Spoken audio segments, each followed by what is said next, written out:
On July 27, 2025, a quiet announcement from Oslo sent shockwaves across the world. Among the 5 nominees for the Nobel Peace Prize, one name stood out, not because he was famous, but because he was unexpected. Ibrahim Traoré, a young soldier from Burkina Faso, not known for polished speeches or diplomatic handshakes, but for something far more rare: results. Traoré did not rise through elections or elite universities. He rose through fire. At just 36, he took charge of a nation plagued by poverty, insurgency, and economic captivity, and, in less than 3 years, transformed it into a model of self-reliance. He didn't ask for loans. He didn't wait for aid. He put the power back in the hands of farmers, teachers, and youth. His peace was not declared in conference rooms. It was grown in the soil. 2,400 schools, 700 health centers, and millions of trees planted in the Sahel, not as headlines, but as lifelines. When Traoré came to power in September 2022, skeptics said he'd be another military leader. Instead, he disarmed over 12,000 former fighters, not with bullets, but with vocational training and reconciliation programs. He returned millions of hectares of land to local farmers, banned exploitative mining firms, and rejected IMF debt traps. But perhaps the most powerful endorsement didn't come from politicians. It came from Pope Leo XIV. In a historic declaration, the Pope said, "When I pray for peace, I see the face of a farmer in uniform." That moment changed everything, not just for Traoré, but for how the world sees African leadership. Traoré was no longer just a regional figure. He became a symbol of dignity, resistance, and practical peace. A leader who didn't wear suits, but boots. Who didn't talk about development, he built it. Across Burkina Faso, people poured into the streets, not in protest, but in celebration. Drummers played. Lanterns lit up the capital.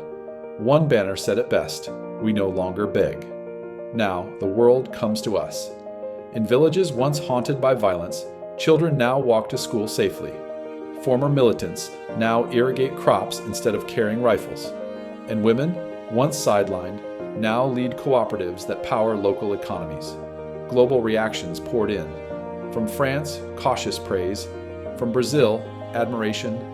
From Russia, respect. And from young Africans, a movement.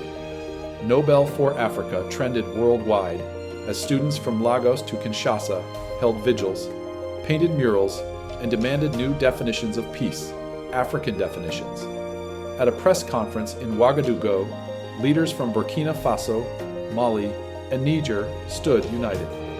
Not for war, but for something deeper. This is not one man's moment. It's proof Africa can speak in its own voice. They announced a new joint civil command, not for military purposes, but for agriculture, education, and healthcare. It was no longer about resisting foreign influence. It was about building something better in its place. And quietly, even institutions that once distanced themselves, like the IMF and the African Union, began to listen. Not because Traoré begged, because the results were undeniable. Terror attacks, down. Farm yields, upper. School attendance, rising. Healthcare access, wider than ever. This wasn't theory, it was transformation. But Traoré said it best himself from the balcony of the presidential palace.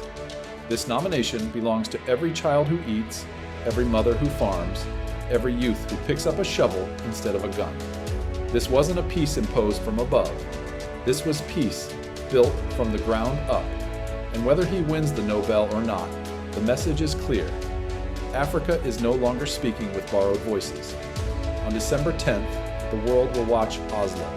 And if the Nobel is awarded to Ibrahim Traoré, it won't just honor a man, it will recognize a new era. One where peace isn't a slogan. It's a school, a clinic, a tree, a child fed. This is not a fairy tale. It's not propaganda. It's a new chapter, one written not in ink, but in sweat and soil. Because real peace is not the absence of war. It's the presence of justice, of dignity, and of land in the hands of the people who till it. The old world may not be ready, but a new Africa is already here and rising. Like this video if you believe Africa deserves leaders who build, not big. Share it so the world hears our truth, not their filtered version. Subscribe, because unless we tell our stories, they'll keep rewriting them for us.